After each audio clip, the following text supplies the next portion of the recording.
आज की इस वीडियो में हम जानने वाले हैं कि ई श्रम कार्ड ऑनलाइन अप्लाई कैसे करें। जैसे कि इसमें काफी सारी बेनिफिट है। बेनिफिट के क्या क्या है तो आप लोग देख सकते हैं कि 3,000 रुपये जो कि आप लोगों को पेंशन दी जाती है सरकार की ओर से, और साथ ही में इसमें आपको 2 लाख का हेल्थ इंश्योरेंस भी दी जाती है। तो बात करें तो आर्थिक सहायता भी दी जाती है आप लोगों ने देखा होगा कोविड में जिसने ई श्रम कार्ड बनवाया था उन लोगों को 1,000 रुपये आर्थिक सहायता दी गई थी सरकार की ओर से। मैं बात करूँ तो इसमें आप लोगों को रोजगार भी दी जाएगी। जैसे कि अगर आप लोग ई श्रम कार्ड बनवा लेते हैं तो आप लोग रोजगार के लिए आप लोग वहाँ से अप्लाई कर सकते हैं, और आगे की इन्फॉर्मेशन में आगे की वीडियो में आप लोगों को बताऊंगा। तो अगर आप मेरे चैनल पे नए हैं तो प्लीज चैनल को सब्सक्राइब कर ले और साथ में बेल आइकन को दबाना ना भूले। चलते हैं स्क्रीन पे यहाँ लिखा होगा ishram.government.in।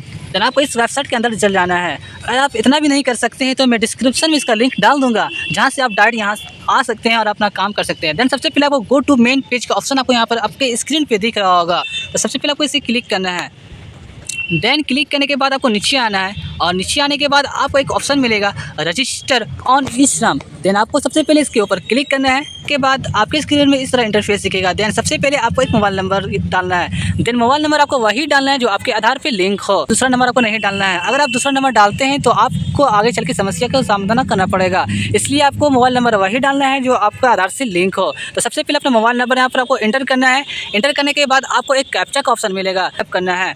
देन आपको नीचे आना है। नीचे आने के बाद आपको यहाँ पर यस और नो का ऑप्शन मिलेगा। देन आपको दोनों में नो को ऑप्शन पे क्लिक करना है। तो सबसे पहले मैं अपना मोबाइल नंबर और कैप्चा को फिलअप कर देता हूँ। देन मोबाइल नंबर डालने के बाद आपको यहाँ पर एक ऑप्शन मिलेगा सेंड OTP का। देन आपको इसे क्लिक कर देना है। तो मोबाइल उस पर एक OTP जाएगा, उस OTP को यहाँ डालना है, और आपको एक कैप्चा का फिर से एक ऑप्शन मिलता है। देन आपको यहाँ फिर से कैप्चा को फिलअप करना है। तो मैं सबसे पहले यहाँ पर कैप्चा और अपना OTP यहाँ पर डाल देता हूँ। आपने जो OTP है वो डालने के बाद और कैप्चा को फिलअप करने के बाद आपको यहाँ सबमिट का ऑप्शन दिखता है। तो सबसे पहले आपको सबमिट के ऑप्शन पे क्लिक कर देना है। उसके बाद आपका आधार KYC करने को बोलेगा। तो सबसे पहले अपना जो आधार कार्ड है उसका नंबर आपको यहाँ पर एंटर कर देना है, और इंटर करने के बाद आपको यहाँ पर 2-3 ऑप्शन मिलेगा। एक फिंगरप्रिंट का, अगर आप ऑपरेटर है, कंप्यूटर ऑपरेटर या साइबर कैफ़े में आप फॉर्म भरा रहे होंगे तो वहाँ आपका ऑपरेटर लोग को फिंगरप्रिंट का ऑप्शन देता है, जिसको हम बोलते हैं बायोमेट्रिक का। तो जैसा यही करूँगा कि आप लोग OTP का ऑप्शन पे क्लिक करें। देन करने के बाद आपको यहाँ पर कैप्चा का ऑप्शन मिलता है, उस कैप्चा को आपको यहाँ फिलअप कर देना है। करने के बाद आपको यहाँ पर एक ऑप्शन मिलता है आई एग्री का। देन आई एग्री के ऑप्शन पे आपको क्लिक कर देना है। तो सबसे पहले मैं अपना जो आधार नंबर है वो आधार नंबर यहाँ मैं डाल देता हूँ। एक बात का आप लोग जरूर ध्यान रखें, अगर आपका 16 साल से कम है तो आप लोग इस फॉर्म में अप्लाई नहीं कर सकेंगे। अप्लाई तो कर लेंगे, बट जब आप आधार का जो OTP जाता है ना, वो OTP डालिएगा या इनकरेक्ट बताएगा। इसलिए आप लोग इस बात का ख्याल रखें, कम से कम 16 साल से आप लोग को उम्र ज़्यादा रहना चाहिए और 55 साल से कम रहना चाहिए, तभी आप ई श्रम कार्ड के लिए अप्लाई कर सकते हैं, अन्यथा नहीं कर सकते हैं। तो सबसे पहले मैं अपना आधार नंबर यहाँ पर इंटर कर देता हूँ। आई एग्री करने के बाद आपको यहाँ सबमिट का ऑप्शन मिलता है, तो आपको सबमिट का ऑप्शन पे क्लिक करना है। देन आपके मोबाइल के नंबर पे एक OTP जाएगा, आधार OTP, उससे आपको यहाँ इंटर करना है। देन एक कैप्चा का ऑप्शन मिलेगा, उससे आपको यहाँ फिलअप करना है। तो सबसे पहले मैं अपना आधार का OTP यहाँ पर डाल देता हूँ और कैप्चा को फिलअप कर देता हूँ। और OTP डालने के बाद और कैप्चा फिलअप करने के बाद आपको यहाँ पर वैलिड का ऑप्शन मिलता है, तो आपको इस पर क्लिक कर देना है। देन क्लिक करने के बाद आपकी स्क्रीन पे एंटर दिखेगा, जो भी आप डिटेल्स डाले होंगे वो आपको यहाँ पर दिख जाएगा। एंड आपका आधार से जो लिंकेड होगा वो आपको यहाँ पर अपना सारा डिटेल्स आपको दिख जाएगा। तो आपका जो नाम वगैरह यहाँ आप देख सकते हैं, आपका नाम दिख जाएगा, डेट ऑफ बर्थ जो आपको यहाँ दिख जाएगा, आप कौन से कैटेगरी में आते हैं, मेल पुरुष जो है व्हाटएवर, वो आपको यहाँ सारा चीज़ दिख जाएगा। देन यहाँ पर आपको ऑप्शन मिलता है new to enter other details, इस पर आपको क्लिक करना है। क्लिक करने के बाद आपके मोबाइल के स्क्रीन पे या कंप्यूटर के स्क्रीन पे इस तरह इंटर दिखेगा। देन आपको यहाँ इमरजेंसी नंबर, यानी कि आप दूसरा नंबर यहाँ पर आप डालना है तो डाल भी सकते हैं, वरना नहीं डाल सकते। मैंडेटरी नहीं है, आप अपना चॉइस से डाल सकते हैं। अगर डालते तो भी ठीक है, नहीं डालते तो कोई बात नहीं, इसे आप छोड़ भी सकते हैं। देन नीचे आना है। नीचे आने के बाद यहाँ आपको ईमेल का ऑप्शन मिलेगा, तो आप ईमेल डाल भी सकते हैं, नहीं भी डाल सकते हैं, आपके ऊपर डिपेंड करता है कि आप मैरिड है या अनमैरिड है, वो आप पे डिपेंड करता है कि आप मैरिड है या अनमैरिड है। तो मैं मैरिड नहीं हूँ। देन यहाँ पर आपको फादर्स नेम डालना है, जो भी आपका फादर नेम है वो आपको यहाँ पर इंटर करना है। तो मैं अपना फादर्स नेम यहाँ डाल देता हूँ। फादर्स नेम डालने के बाद आपको यहाँ मदर्स नेम का ऑप्शन मिलता है, तो आप डाल भी सकते हैं, नहीं भी डाल सकते हैं, डिपेंड करता है आपके ऊपर, ज़रूरी नहीं है।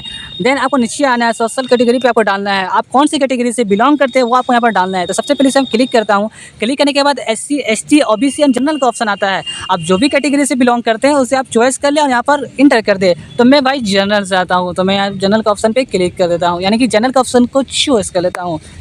करने के बाद आपका ब्लड ग्रुप का ऑप्शन मांगता है। देखिए ये ज़रूरी नहीं है, अगर आपको पता है कि क्या आपका ब्लड ग्रुप है तो वो डाल सकते हैं, अगर नहीं पता है तो आप नहीं भी डालिएगा चलेगा। देन आपको नीचे आ जाना है। नॉमिनी का ऑप्शन मांग रहा है, नॉमिनी आप डिटेल्स डाल भी सकते हैं, वरना नहीं भी डाल सकते हैं, ज़रूरी नहीं है।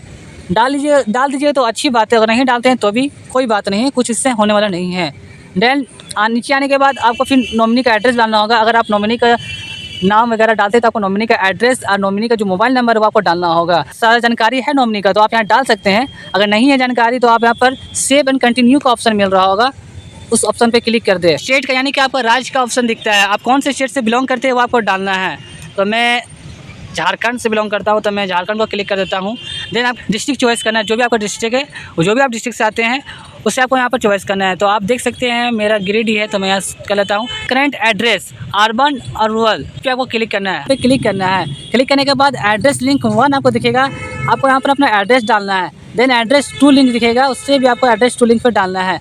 यानी कि आपको जो एड्रेस है वो दोनों एड्रेस पे आपको अपना एड्रेस डालना ही ज़रूरी है, अन्यथा आपको जो फॉर्म का फिलअप वो आगे के प्रोसेस में नहीं जाएगा। दोनों मैंडेटरी है इसलिए आपको दोनों एड्रेस डालना है। डालने के बाद आपको यहाँ स्टेट का ऑप्शन मिलता है, जो भी स्टेट से आप आते हैं वो स्टेट को आपको यहाँ पर चॉइस कर लेना है। करने के बाद फिर आप अपना डिस्ट्रिक्ट को आपको यहाँ पर सेलेक्ट कर लेना है। डिस्ट्रिक्ट सेलेक्ट करने के बाद फिर आपको तहसील, जो भी आपको तहसील है वो आपको सेलेक्ट कर ले। देन आप पिन कोड है, अपने एरिया का पिन कोड आपको यहाँ फिल अप कर लेना है। लोकेशन का ऑप्शन मिलेगा, यानी कि आप जो लोकेशन का एड्रेस आप जो डाले हैं वो एड्रेस पे आप कब से रह रहे हैं, कितने सालों से रह रहे हैं, आपको वहाँ पर डालना है। तो मैं यहाँ डाल देता हूँ। तो आप कहीं और रहते हैं यानी कि 2 जगह का एड्रेस है तो आप 2 एड्रेस डाल सकते हैं, अन्यथा वही एड्रेस आप सेम टू सेम फिलअप कर दे। फिलअप करने के बाद आपको सेव एंड कंटिन्यू का ऑप्शन मिलता है, जैसे कि आपको स्क्रीन पे यहाँ दिख रहा होगा, आपको उस पर क्लिक करना है। तो करने के बाद आपको यहाँ पर जो आप पढ़ाई किए हैं वो आपको यहाँ पर डालना है, आप कहाँ तक पढ़ाई किए हैं वो आपको यहाँ पर डालना है। जैसे प्राइमरी हो गया, मिडिल हो गया, सेकेंडरी हो गया, हाई सेकेंडरी हो गया, तो अपने हिसाब से आप डाल दें। तो मैं यहाँ पर हाई सेकेंडरी डाल देता हूँ। देन यहाँ पर चॉइस फाइल आपको डालना है, आप डाल भी सकते हैं नहीं भी डाल सकते हैं, डिपेंड करता है आपके ऊपर। इससे डालने अगर डालते हैं तो भी ठीक है, नहीं डालते तो भी ठीक है, इससे कोई प्रभाव नहीं पड़ेगा आपके डॉक्यूमेंट्स पे। देन आपको नीचे आने के बाद आपको यहाँ पर इनकम दिखेगा, मंथली इनकम डालने के बाद इनकम सर्टिफिकेट का ऑप्शन दिखता है, आप डाल भी सकते हैं नहीं भी डाल सकते हैं। देन सेव एंड कंटिन्यू का ऑप्शन पे आपको क्लिक कर देना है। करने के बाद आप नीचे आ जाइएगा और आने के बाद आप देख सकते हैं कि एनओसी का जो कोड्स है वो आपको यहाँ पर दिख जाएगा। कोड्स आपको वहाँ पर दिखेगा, वो कोड्स को आपको यहाँ पेस्ट करना है। तो क्लिक हियर का ऑप्शन आपको यहाँ दिखता है, देन सबसे पहले वो क्लिक हियर पे क्लिक करना है। जैसे आप क्लिक करते हैं तो आपके मोबाइल की स्क्रीन या कंप्यूटर की स्क्रीन जिस पे भी आप फॉर्म फिलअप कर रहे हैं उस पर आपको इस तरह का इंटरफेस दिखेगा। देन आप सबसे पहले आप देख सकते हैं पर आपको बहुत सारा पोस्ट मिल जाएगा और उस पोस्ट के बगल में आपको यहाँ पर कोड दिखता है। पहले मैं इसे हटा देता हूँ और उस पोस्ट के बगल में आपको यहाँ कोड दिखता है, उस कोड को आपको वहाँ पेस्ट कर देना है। तो जो भी आपका एक्सपीरियंस है, जो भी आप वर्क करते हैं वो उस वर्क को आपको वहाँ पर सेलेक्ट कर लेना है। तो सब आप यहाँ पर अपना जो वर्क है वहाँ पर ढूंढ लीजिए, कॉपी में नोट डाउन कर ले। करने के बाद आपको यहाँ बैक आ जाना है। आने के बाद आपको जो भी कोड आप वहाँ से कॉपी में या कहीं भी नोट डाउन किए थे उससे आपको यहाँ पर इंटर कर देना है। तो मैं यहाँ इंटर कर देता हूँ। ऑपरेटर मैं वहाँ सेलेक्ट किया था, तो मैं यहाँ पर ऑपरेटर सर्च कर लेता हूँ। मैं सर्च किया हूँ तो यहाँ पर आ गया है ऑपरेटर का, भी आप यहाँ पर चॉइस किए थे अपने हिसाब से आपको यहाँ पर सेलेक्ट कर लेना है। तो मैं यहाँ सबसे पहले यहाँ सेलेक्ट कर लेता हूँ। उसके बाद आपको यहाँ पर वर्क एक्सपीरियंस मांगेगा, आप उस जो काम में कितने दिनों से काम करें, कितने सालों का आपका एक्सपीरियंस है वो आपको यहाँ पर फिलअप करना है। आपको यहाँ पर बहुत सारा ऑप्शन मिलेगा, तो आपको यहाँ पर डाल भी सकते हैं नहीं भी डाल सकते हैं। अदरवाइज़ देखिए इसे डालने से आपको कोई प्रॉब्लम नहीं होगा, अगर नहीं डालते तो भी कोई प्रॉब्लम नहीं होगा। तो मैं नीचे आ जाता हूँ। नीचे आने के बाद सेव एंड कंटिन्यू का ऑप्शन आता है। देन सबसे पहले आपको सेव एंड कंटिन्यू कर देना है।